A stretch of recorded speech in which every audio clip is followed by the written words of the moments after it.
Live. Good morning. Hello, Rachel. How are you? Hello, Tara. I'm doing all right today. How's your Friday Nice. morning going? Well, I just woke up. I've been going to bed really, really late, and then I had a very busy day at the barbershop yesterday, Mm. and my body is destroyed. Oh. So I'm trying to figure out how to make it through the day without Uh-huh. my back like killing me. And I Ah, had a big row yesterday morning too in the 8, which was really kind of fun. It was windy. We did a lot of tech. I mean, let's be real here. Like that was not tech. What we did, it was uh-huh. full of drills repeated um in unreasonable amount of times in a small area. Okay. That's not tech. Okay. Um let's let's just define tech real quick. Tech to me is you identify something you want to work on and you do a progressive sequence where you break it real down to the Yeah. nitty gritty, you add on to it, you incorporate it, and then you put it into place Mm-hmm.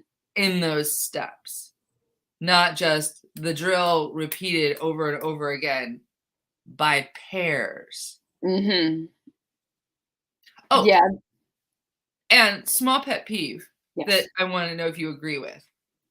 This to me just seems like Chinese in translated into Russian. Okay, tell me. Okay, if you were gonna run a 4-part pick drill with your 8, Mm-hmm. right? Okay, Mm-hmm. just for funsies, let's say they want to do it by pairs. Okay. You're gonna do a 4-part pick drill. Yeah. How would you run that? Just real quick. I know this shouldn't take too long, but how long would So, you run? How would you like run that?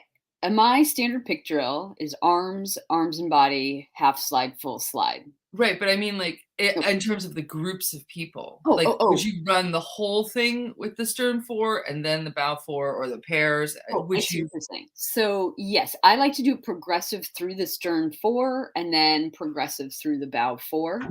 But I understand the notion of doing, let's say, arms only stern, arms only bow, because then you get everybody moving and everybody warmed up. Okay, so I understand that. However, when it's run by pairs and they Mhm, do stern pair arms only for mhm. 10, And then 5 and 6, and then 5 and then 6, and then 3 and 4, and then bow pair. Okay, yeah, but but yeah. then while bow pair is doing arms only, they Mhm. switch to arms and body and then come 3, 4, 5, 6, 7, 8. I Oh, do not like from the bow to the I stern. don't like that because then your stern pair is sitting out for minutes and Well, minutes. plus who wants to come in backwards, Right, right? right. And then back to the stern pair and they add half slide and then it goes it just to me, I'm like, just have the bow force sit out, dude. Yeah. Like do the whole because otherwise, what do you get out of that? Anyway, Huh. anybody chime in on drill progression and how Yeah. you run an 8 in an 8 drill progression. I'm very used to bow 4, stern 4, Yes. bow 4, stern 4. You never go from the bow 4 and then add in the stern. You don't have 3 and 4 seat. You know what I mean? It's just that just it's slow sloppy. It seems that's a lot of calls. There's a lot of calls, a lot of ins and outs. Let me ask you this. Have you ever done a pick drill or reverse pick drill by all 8? Is that anything that your coaches have Oh ever yeah. had you do? Yeah. Oh yeah, on the square arms only. Yeah. Try it by all 8. That's Yeah. fun. Um I think we've done pick drill, definitely reverse pick drill by all 8 because like we were working on top 6 inches. So, Yeah. you want to get the top 6 inches. I think that was the point of the practice, but I think my overall comment is like we can dial it down like that, but you don't just do that the entire practice. No. That's And that's a then lot. then the coxswain decides she goes, you know what, guys, I'm just gonna go renegade here because the coach is nowhere to be seen. He's not coaching us at all. Yeah. And the coxswain decides to do 22, 24, 26, 28 intervals Mhm. after an hour of pick drill. Do you know how much my back hurts right now? Because Well, we're going to talk about this in a second, but because of the coaching advice that we got on Wednesday from a certain person, Oh, yes. which I put into place yesterday. So, Uh, anyway, how's your rowing week? so my rowing week, if I'm real honest, has been like on a scale of 1 to 10, like pretty low, probably like a 2. I had a good coaching day early in the week with a real solid 4 that really had some nice swing and nice run. Um, and then I was not able to coach Wednesday night because you and I were doing an interview for the podcast. And then last night it was super windy, like super, Oh, super windy, gusts like 30 miles an hour. So we scrapped practice, which was a bummer.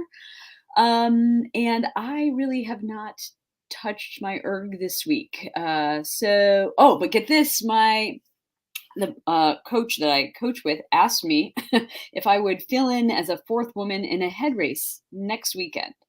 I have not rowed nearly enough, unfortunately, this season to feel confident is that sitting in is an that an eight. 8? Is that an 8? Well, there are two options: a mixed eight or a women's four. And I juggled and bounced those ideas around in my brain, and in all honesty, either way, I just think that it would be not good on my body and not a fun experience, which is Well, you another thing, like, I've been thinking about at this particular point in this particular season. I'm starting to think that next year I want to row again, and I don't want to say instead of coaching, but I did not row this year and I'm missing it and my body's missing it. So, yeah, yeah. Plus, you had a taste of rowing in a 4 that you and not having rehearsed or practiced in a yeah. 4 at California. Yeah, out at Boats Without Barriers, but that I could like suffer through because it's a 1K, you know? So like I know I can hang on for 1,000 meters. Well, suffering through a 5K though is a Yeah, whole other. 5K, like technically I can do that. Do I want it to be a good row? Yes. Would it be? Probably not. So You could that's, probably hide in an 8 and get through it, and it'd yeah, be totally fine, but a 4? Absolutely not. No way, yeah. no way. Uh, Um, so that was my rowing week, but when it comes to other rowing related things, you and I have been super busy with steady state stuff, which has been awesome. we have been, I do wanna give props to that coxswain for one small thing before Oh we yeah, move on. yeah. Okay, you know how sometimes a coxswain or a coach, honestly, if we had a coach who actually coached, will say something to the crew and you can just feel everybody goes, "Oh," and everybody gets it and everybody's really good. The coxswain just threw out a random piece of data, which she had on her Cox data machine Yeah, box thing, and it was how many meters we were getting per stroke. yeah, She mentioned that and gave us a challenge of like, I mean, how did she know whether it was good or not? She just gave, she says, well, you're at this, try to get to this. That boat has never had better run in my life. yeah, Like that boat had so much send. And it was because she was saying the numbers yeah, of how many meters you got on that stroke. And it was all about send. yeah, Send. It was like, yeah. whoa, what happened here? So I Yeah, talked to her I saw her last night at the brewery and I was like, good on you for keying into that little magic. yeah, you and I talk a lot about like Coxing 101, Coxing 201, and 301, and like that sort of information comes from maybe using like a stroke coach, right? So basic Coxing 101, you've got your Cox box and you've got your rating. But next step up is using maybe like I think the newer Cox boxes and Cox orbs give you the splits and the meters and that sort of thing I've noticed as well as a coxswain. Like when I can give my crew the splits that Yeah. they cue in on because they've done work on the erg and have something to relate it to. When you're just rowing at a stroke rate out on the water, you're like, I guess the boat's moving. I guess there's good run. But really having that data to back it up can be a huge motivator, positive or negative, but hopefully in a positive way to say, let's get working a little bit harder here. Yes. So, Well, So back to what you were saying, Hmm. I put into practice something that our second podcast interview, we did 2 in one day, which is very unusual for us, yesterday. And our second guest is personally a legend of mine. And I put into practice what he said, and man, am I feeling it today. And Hmm. that was, drum roll please, the one and only Eric Murray. Yeah, New Zealand Olympic legend Eric Murray. I admit I fangirled a little bit at the beginning there, but he's legend, Yeah. and he told us a lot of funny things and fun stories and fun things. But his main thing about you and your technique question was basically what I'm starting to call the body of the stroke. Hmm. And in my mind, I'm thinking the body of the stroke is that moment when you have every possible big, large muscle group engaged, which happens in a split second when the lats are firing, you're going through the drive. My follow up to him, if we'd had a chance and if I'd thought of it, is what do you think about just deleting layback altogether? Because there's the C shaped rowing style where they just row like this. You know, Hmm. it's like Susan Francia did that one year in the 8. Everybody else was like this, Yeah. and she was like, So Tara, I want to let people know. This is how the discussion went. We were talking about erging. We were talking a little bit about technique, and I asked Eric Murray if I could just pick his brain about something because I personally have been rowing for over 20 years and cannot break the awful, awful habit on the erg of breaking my arms early at the catch. I technically know how to fix it. My body does not, like, the brain is not sending the signals and making it happen. And I've talked to a lot of coaches about it. And he talked about not thinking so much about the catch itself, but more thinking about what's happening from like basically the back half, right? Getting through the beginning of the drive. And it makes sense. Out in the boat, you're working your way through the drive. That blade, about, when it's perpendicular to you, right, is that's when it's really sending. And so he was talking about focusing on that connection midway through the drive and into the finish. And I paired that with something I learned or started thinking about because Lindsay Dare Shoup was coaching it, which is also not like slamming the hands into the body, no yes, yanking, and yes, taking it like basically and you like to say, Tara, taking your hands along for a ride, right? So easing off a little bit with the hands at the finish. So combining Lindsay Dare Shoup and Eric Murray's two things about legs and arms, and basically focusing on the back half of the stroke. yeah. Um, Yeah, so I also did that too, where I didn't focus so much about the blade come or the handle coming all the way to my body, but rather where's the meat of the stroke happening, and yeah, then just let it go. And like exactly.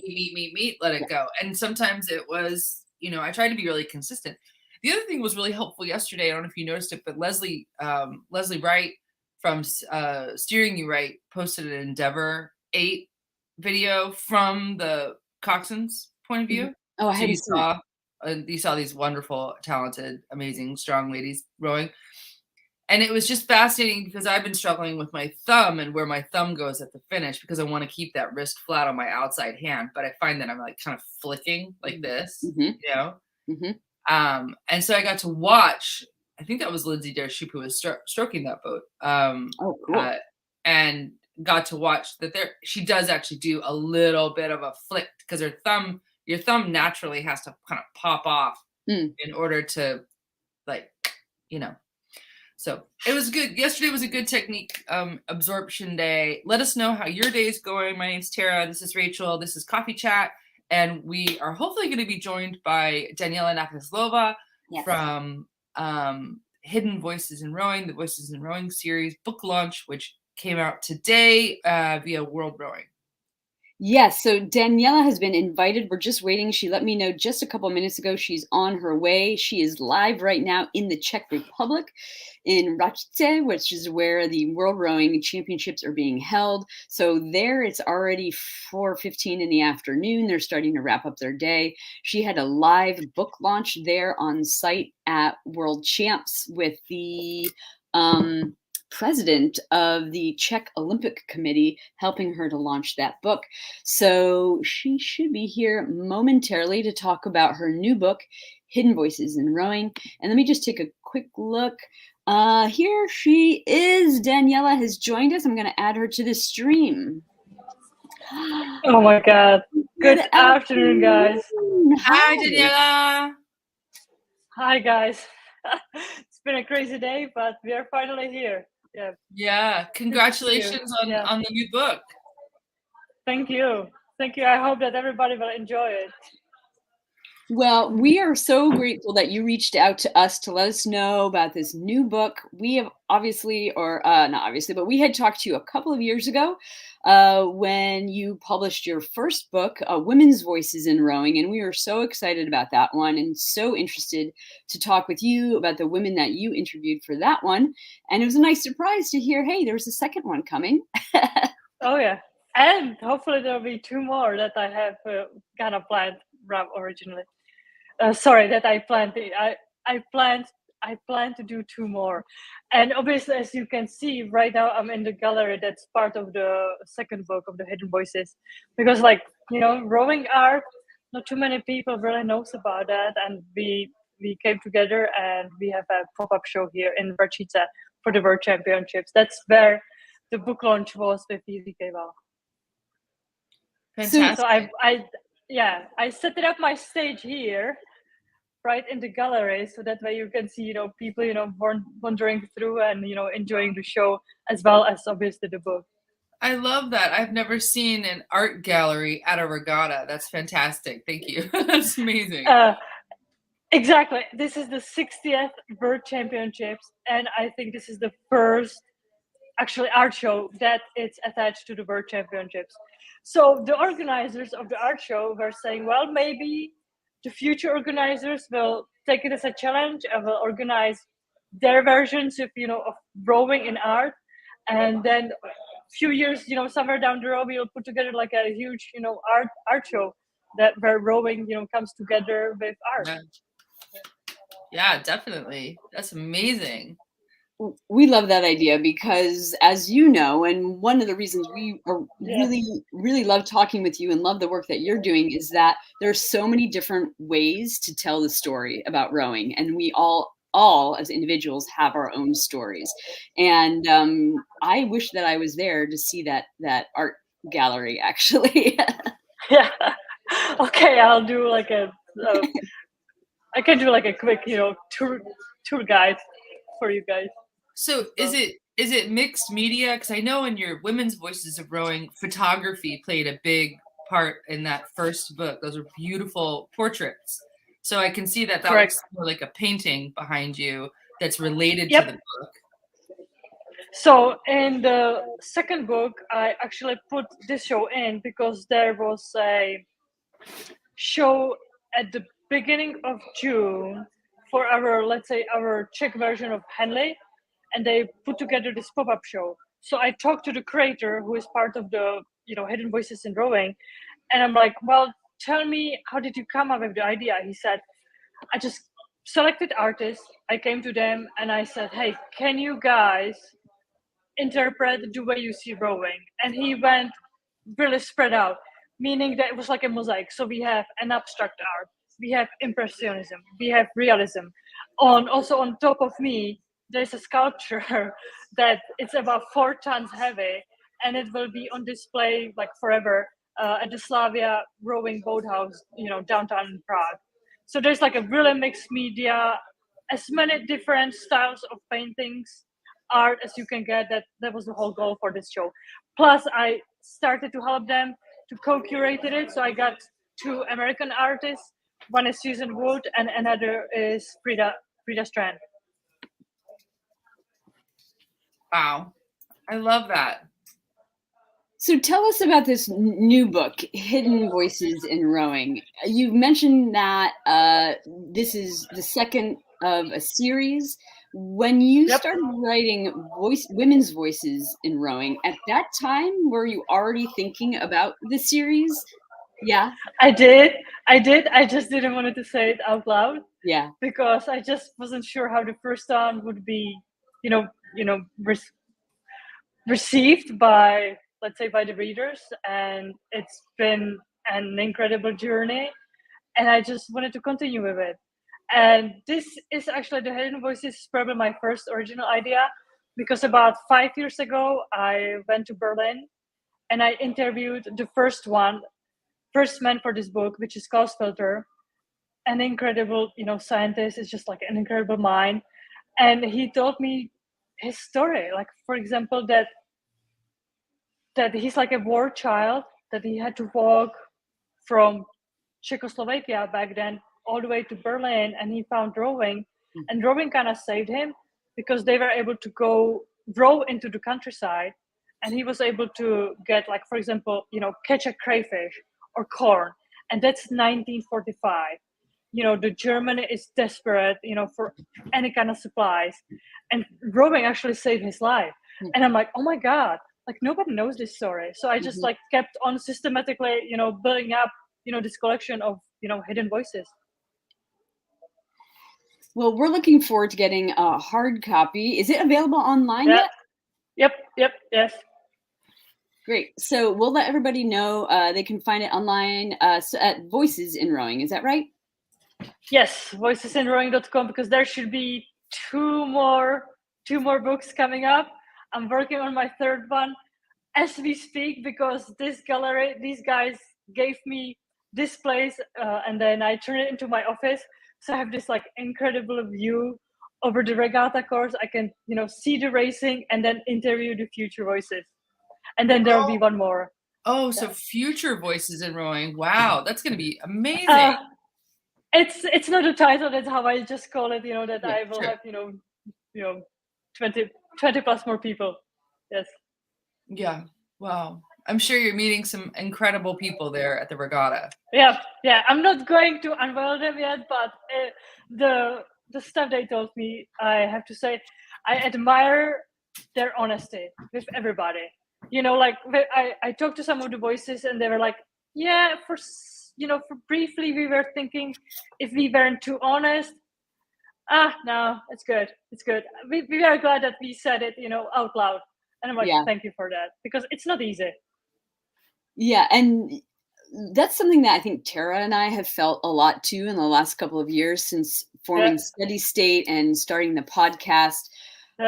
People want to talk, it seems, and you just have to ask, and most people are really pretty willing to sit and talk about their rowing lives. And I can't think of a single time that Tara and I have asked a question and someone says, I don't want to talk about that. It's really, yeah, it's really amazing that you picked up on that as well. And all you have to do is just ask. And I don't know if it's like this only with rowing. I don't know if, like, tennis or basketball, that they might be just like, these superstars that's really hard to get to, that you have to go through the agents or assistants, but here we are, rowers. I actually kind of love that. So just as an aside, thinking about agents and marketing and all that, I think you've seen on social media that we just had this crazy happenstance thing that happened to us last week, where New Zealand Olympian Eric Murray reached out to us, and behind the scenes, we were both like we couldn't. And there was no like, we're gonna have like we have to call his people. It was just like a Facebook message, and next thing we know, we're interviewing. Exactly. Because I have to say, honestly, guys, you do an amazing job. I honestly enjoy the recent one with Peter and Dick Dreisergackers, that you got them to talk. That was awesome. There is one, I don't say, how would I say, an image that Peter just pretty much kind of like painted for me, that when you ask them what's their favorite place to row, and he said it's Cresbury. When he leaves the dock, the rowing that they make, or the blade work, creates a bubbles, and when they come back, the bubbles are still there. I'm like, it's super strong visually to me, that I'm like, since that interview, your podcast, I still keep on thinking about it, that he has to paint it. That's what I have to convince him. That's my job now. I think about it every time I see bubbles on the water now. Okay, okay. yeah. Here we And go. and Yeah. and I remember he said bubbles on black water. And Mhm. like bubbles Yes, on yes. black water. Wow. Yeah, It was such a yeah. beautiful image. And I saw bubbles the other day and I thought, there they are. There they are. There they There they are. are. Yeah. And I'm sure you never really pay much attention to them until you heard it, right? Oh, yeah. Yeah, Yeah. yeah. Yeah. Well, now I'm really fascinated. So he described rowing down the pond and coming back and the bubbles still being there, which actually There. I don't quite understand, and I would have to see it to I think understand. it's just Yep.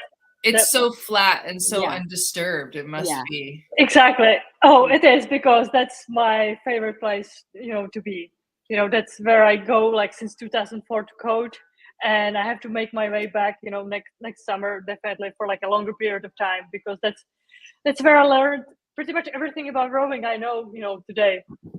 Wow. So Tara and I have this ever expanding list of places we want to go. We're putting, Yeah, pins in a map, and I think we'd both like to get up to Craftsbury, and we need excuses to get places. So let us know when you're in the sure. States next year, and maybe we'll plan a Yeah, trip to Craftsbury together. yep. Yes, we need a reason to go.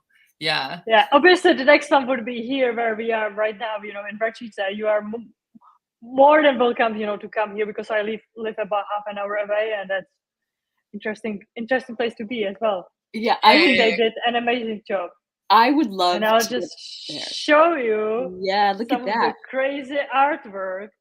If you want, depends how you Wow. feel about it. I can like walk you through, a bit, through some of the crazy pieces.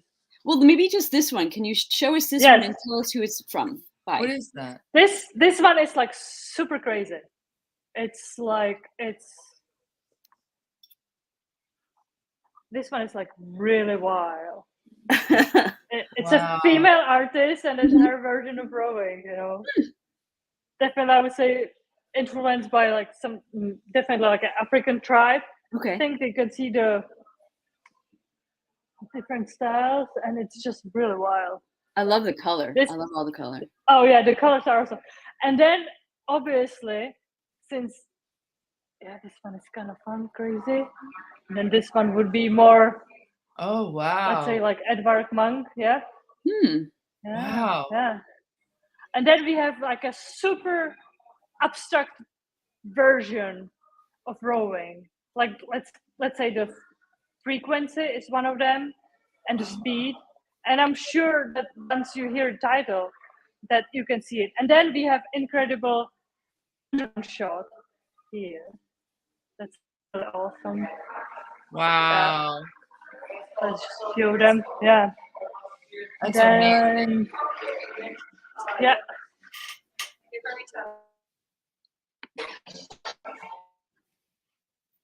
So, Rachel, I just Yeah. have to say, like, okay, just to put this in perspective, we're talking to someone who's currently at World Rowing Championships in the Czech Republic, who's Yeah. showing us an art gallery. And it's just crazy to me. Like, Yeah. okay, we're like having a virtual like experience from the yes, Czech yes, Republic. I yes. love it. Sorry, I lost you for a sec, so I'm back to my stand with the crazy painting behind me. Well, this Yeah. is perfect. So I have a random question for you. This doesn't have to do with the book. Or, do you have any plans to be in Boston for Head of the Charles this year? Not this year. We just got our tickets for Thanksgiving, so we will be flying to US on 17th. I'm thinking about Head of Charles for next year. Okay. Perfect. We're Yeah. always Bummer, I know. Bummer, I know. Yeah, um, Rachel and I are rowing in the I'm rowing and Rachel's coxing the 8, which will be really fun. Nice. Yeah. yeah, Good for you guys. yeah, Director's Challenge event, last event on Yes. Sunday, and Tara, we're going to be in a King racing show. I have not steered one of those before, so I hope there aren't any surprises, but I think it should be a lot of fun. Yeah, for sure. Okay, so what's next for you today? Are you going to watch some racing? Oh, the races are over. That's why we were Oh, waiting for the of course. last race because we had the Sampara events and we had lightweight. So we wanted to give them, their time, and then we started with the book launch and the official opening of this art show. And now I'm just going to see how many artists are left that I want to, connect, and hopefully, I think I already made plans with a few of them that I'll just visit them in their studio, because that's something I like to do in my free time, just to go Yeah. to the shows and enjoy the creativity of their minds, let's say, that I see rowing completely different to what I've known, my whole life. Yeah. Yeah. Wow. I love that. We should have art galleries at all the regattas, I think. Yes, Definitely. and that's what we are trying to do to inspire them. Hopefully, that I'm sure that Head of the Charles deserves one for sure. Oh, you're right. That would be Yeah, perfect in one yes, in a that would big be tent. perfect. Mhm. Yeah. Yep, Yeah. yep, yep. And these guys, they put together an amazing show because they use like a shipping containers. They just design them together into like kind of like a diamond shape, so it just looks incredibly lovely. Oh, Well, wow. I think it's pretty amazing what you've put together there around the book launch and around World Championships. And thank you for taking some time out of your super busy day to talk with us. Thank you, guys. We're Thank pretty you, guys. honored. We're pretty honored that you reached out to us and asked us to do this with you. So thank you. Yeah, and No so the problem. website is live and you can order the book, and we'll definitely post that. And I think we were going to do a giveaway maybe of a copy of the book, which would be really fun for our Sure. listeners. So we'll work all those Yep. details out, but I hope everybody catches up and gets their copy of the first one, Women's Voices in Rowing, and this new book, Hidden Voices in Rowing, from Daniela Nacházelová. Congratulations. Thank you, guys, and it's always lovely to to chat with you, and keep doing your amazing job, because I really enjoy your podcast. Thank you. Thank you. Thank So you. good to see you. All right, Yep. we'll talk with you Bye. soon, Daniela. Yes. Bye bye. Bye. Hi. Live from the Czech Republic. You know, Tara, it just kind of like I literally just got a little bit of chills down my arms because when we started Steady State Network, we this is exactly what we wanted to do. We wanted to tell all sorts of people's stories. And this has grown. Like we just talked to someone around the globe. Yesterday we talked to someone, 2 days ago we talked to someone in New Zealand. We're talking to people across the country. Our next interview is going to be with someone in London. Like, this is amazing how the rowing community is connected. Yeah, and I think what's really nice is that, you always want, like, there's a big point in your career, especially when you're a media creator like we are, where it's a real honor when someone quotes you back to you, right? Yeah. Instead of us just having this one way, like, listen to our podcast, read our e-news, da, da, da, da, listen to or do this, do this. And instead, there's become a dialogue about what we're doing instead of just this us being inquire or curious and inquiring. There's that. But now it's starting to come back to us. People are Mhm, asking us to be involved in things. People mhm. are relating back to us. Like, I mean, the fact that she's like, I loved this one section on that one podcast that was like, Yeah, it's so specific. So yeah. it's really nice to hear from people. And just before we go any further, I just want to thank our sponsors of the podcast, Concept 2 and Lake Washington Rowing Club, who is hosting Head of the Lake November 6th. So if you're anywhere near the West Coast, in the Seattle area, it is the best head race. It's very exciting. Get signed up. It's a lot of fun. So I'll see you there. I'll be in the mixed 8 defending our title. Okay, so we touched on this, and I'd like to touch on it again. So, Head of the Charles coming up, everybody knows, end of October. Tara and I are going to be part of a mixed 8 rowing in the Directors Challenge on Sunday at like 3:33. I think it's the last event of the day, last event of the regatta, and we need to mention that Concept 2 has been amazing, and they made us a set of oars to use, and we are also going to be rowing in a boat, a King Racing Shell, that is donated to us to use for the day. Both of those companies stepped up when we told them that we were putting together a mixed 8 with a cause, and so our boat and our team name is Allies with Oars. It's a combination of rowers from across the country who are trans, gay, queer, allies, supporters. And we are there to make a statement on the water. We're going to have awesome team jerseys, and we're going to be talking this up for the next month. And then on site, we were talking about partnerships, Tara. On site, King Racing Shell and Wintech has offered us space in their tent to do coffee chat, and I cannot wait to do that. And I have good news. Yeah. Concept 2, I asked her if we could do the same thing at the Concept 2 tent, and she said yes. Oh, excellent. So we have 3 days of coffee chats because we have Friday, Saturday, Sunday. Yeah. And I figure one of those days, because we don't race until 3:00 in the afternoon, one of those days we can mosey down to the course and do a coffee chat at the Concept 2 tent. She said, if you just need a space to do it, great. If you need anything more from us, just let us know. And then Wintech is going to be by one of the bridges. They're always at the same bridge. I can't remember which one. Elliott, maybe. And we'll be there. And then, but if you're going to be in Boston, let us know as a listener and a fan. And we're going to be hopefully gathering people at some point to have a little social time. Mm-hmm. And anyone is welcome to join us, but specifically, we're going to put a call out to our Patreons. These are folks that help support us on a monthly basis. And if you love what we do and the voices that we help share and listen to our podcast, for as little as $5 a month, you can hop on our team, and you can do that at steadystatenetwork.com/Patreon. We'd love to have you as a part of our team. And thanks to everyone who already supports us. Yes. Thank you so much. Making it happen. Wintech is usually south of Elliott. Hi, Michael from Chicago. How you doing? We'll see you there as part of the JL team, right? Mm-hmm. Mm-hmm. I also heard that JL ambassador application was happening. Yes. Who do we know that said that they were applying? Oh, Willow Arts. Willow Arts. Yeah. She was going to apply.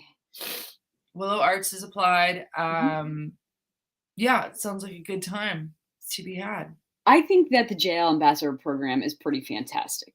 I did it the first year that they offered it, and then I realized at the end of that year, like, I have my own clothing line, like, and it kind of didn't make sense for me to be repping JL. But for the average rower, I think that the ambassador program is fantastic. You get in there, they give you a whole bunch of free swag. What they ask for you in return is that you basically share your experiences in your rowing life on social media and tag JL, and you are an ambassador of the JL brand.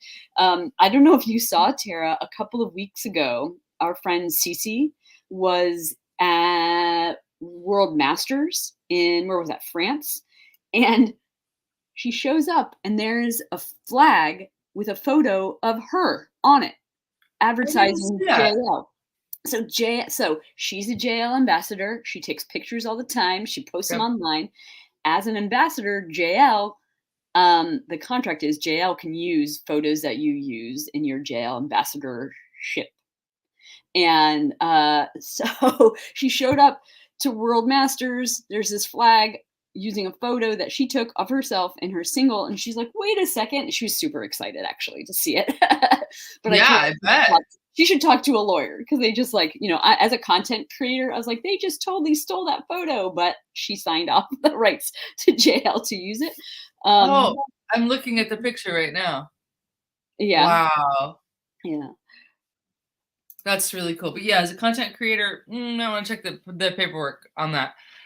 If you're just joining us, we'll probably be on for a couple more minutes because we love having you here. Let us know how your rowing week is going. And yeah, Cece usually comes to the head of the Charles. Yeah. She's out here with me in the Pacific Northwest, row on Whidbey, which is just north of me on her own island, the Whidbey Island. Hi, Coon Elbers! What? Coon is here. It has been so long, my friend. So glad that you're with us. You guys, Koen is in the Netherlands, and he is one of our all-time favorites. Rowing weekend is shit. Okay. Sorry. But is it a wild dream if you're coming to the head of the Charles in Boston, Koen, you just haven't told us, and you've been waiting to surprise us that you're going to come to the head of the Charles, and you have a really big hotel room where we can stay? And yes, By the way, hey, yeah, Tara, we were talking about that. We need a place to stay in Boston. Can anybody Ooh, help us out? yeah, Uh, even if you have a hotel room with a bed that you're not using, like one of us could use that. We're a little scrambling right now, but it's okay. so Kun says he's going to visit Monmouth. Oh, lovely. Will you be seeing Patricia while you're there? I Patricia hope you'll see Carswell. Patricia Carswell while you're Yeah. there. Please reach out. We'd love to connect you if you don't know her. Um, but seriously, if anyone has a place to stay in Charles, let us know. And or bicycles for us tomorrow, right? We were talking Yes, about riding along the course. we Um, also have that. but it is dawning on me that that is less than a month away, and there's a bunch of work to be done. Something that I'm working on right now is designing T-shirts for our Allies with Oars Mixed 8. Those are coming together, um, and I can't wait to see everybody in them together in the boat in Yeah, I was gonna Boston. ask you, those are T-shirts, right? So I got a little excited and I ordered some long sleeves and short sleeves Okay, so but that no singlet. I do so not want no at singlet. all. This way people can wear whichever one that they want, or they can wear the long sleeve underneath the short sleeve, whatever. It's going to be the same design, but What color? it is a it's always a little hard to tell when you see it on screen, but it is, I think, gonna be a very light gray with a tinge of blue in it. It looks really classy. And I wanted a something with color a little bit, but not a lot, because on the sleeves we're gonna have some very colorful logos of Allies with Oars, Strokes and Transitions. Those are two newly formed social media groups, and we'll also have our steady state logo on it. And I wanted those to really stand out from the shirt. So Yeah, yeah. So Allies with Oars is kind of is the name of the boat, and a working tagline is different folks, same strokes thanks, kind of Joe. concept. Yeah, You know, I'm excited about it. I'm rowing 3-seat and Rachel's coxing, and it should be a good time. yeah, absolutely. I was just looking at Kuhn's message. He said flights are horrendous in Amsterdam, so the trip is canceled. Yeah, I don't know about anybody else, but here in Seattle, we had an epic day the other day where they had the TSA staff was down, and they had 3-hour waits for security, and people were lining up all the way out to the parking garage to get through security. Yeah, And all kinds of people missed all kinds of flights, yeah, and I'm a little nervous because it's a I live on an island, and it's a bit of an expedition to get to the airport. So, if I need to go the day before and just sit there and get in line, whatever, I will. But what if the flight's canceled? I mean, it just sounds like chaos right now. So good luck to you. But when you do see Patricia, hugs from us, 100%. yeah. Well, all right, Tara, this has been fantastic. It's always awesome to catch up with you and everybody that joins us on Fridays. I know that we could talk for another hour, but there's work to be done. Definitely, definitely. So, Um, what else are you doing? Are you rowing or racing this weekend, or coaching this weekend at all? so there is regatta. It's actually just a scrimmage here between the crews that row out of our boathouse. There's a scrimmage happening tomorrow. Um, Truthfully, and I feel a little guilty about this, but I will not be there. Tomorrow is my husband's birthday, and I'm dedicating the day to take that day off with him because I have not done that enough lately. And then there are a few more regattas coming up over the next few weeks. We actually have like five options over the next 6 weekends, and we're trying to like pull it all together and figure out where we're going. I'm trying to get into a boat to Cox at Head of the Potomac in next weekend because I really need to get in the seat a couple times before Boston. Absolutely, absolutely. I would love to hear that you cocked a head race before we do. Yeah, absolutely. Besides that, yes, if not in a race, then definitely over the next several weeks, I'm going to be talking with the rest of the coaching staff to basically get out of the launch and into the coxswain seat as much as I can. There are several options for that each evening, so I'm looking forward to doing that. And I don't Yeah, know. I'm gonna keep practicing my starboard side. We have a race on October 2nd here called Tail of the Lake. Mhm. It's the same location as Head of the Lake, but it's the tail version. And then we're gonna compete in the same configuration. I might be doing a mixed four for American Lake just down the street, and then I'll be ready to go. I think having done 2 head races, and I Yeah. told him at Tail of the Lake I would be happy to do, or American Lake, I'd be happy to do 2 back-to-backs, which is what we used to do at Conabear. You would race your 4 in the morning, and then you race in the open 4 in the second flight. And I'm happy to do 2 in one day just to Mm, get some mileage in. But mhm. and we have these 2 new young rowers, like young meaning like my age, Yeah. um, at the boathouse who are not new rowers, but they're very strong and very cool, Francois and Sean. Mhm. And our coach is very hot to put together a mixed 4, and I'm hoping I get a spot in that mixed 4 because I don't get to row mixed gender very often. Um, and I think it's always very powerful Mhm. when, like, literally powerful. And Mhm. Larissa is here, and she's rowing in the boat with us, and she said our mixed eight's gonna fly at Yeah, Boston. I'm really I'm I keep using the word excited because I can't come up with another word, but I'm excited and curious about this 8 because I have not been in a boat with any of these rowers before, but I love 8s and I love 8s on the Charles, and I know we've got a strong crew, and some tall, strong women and tall, strong men, and I can't wait. We need to talk about race strategy, by the way, but we'll do that offline another time. Yeah, yes, we'll totally do that. It'll be so fun. So fun. So 37 with a hand dip, right? 37 with a hand dip going underneath the Elliot.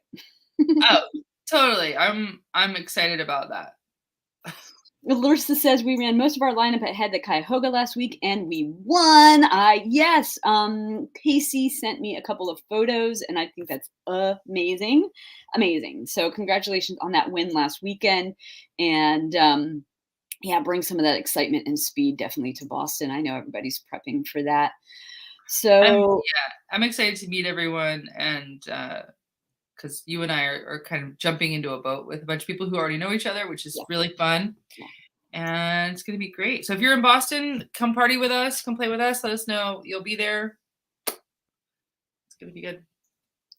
All right, Tara. Well, I think this is a good place to sign off. Thank you, everybody, for joining us. Hopefully, we'll see you back here next Friday. And have yourself an awesome weekend. Let us know how your weekend goes. Hope you win some medals. And if you don't, hope you just have a good time rowing. And we will see you next week. High five. See you, everybody. Have a good day.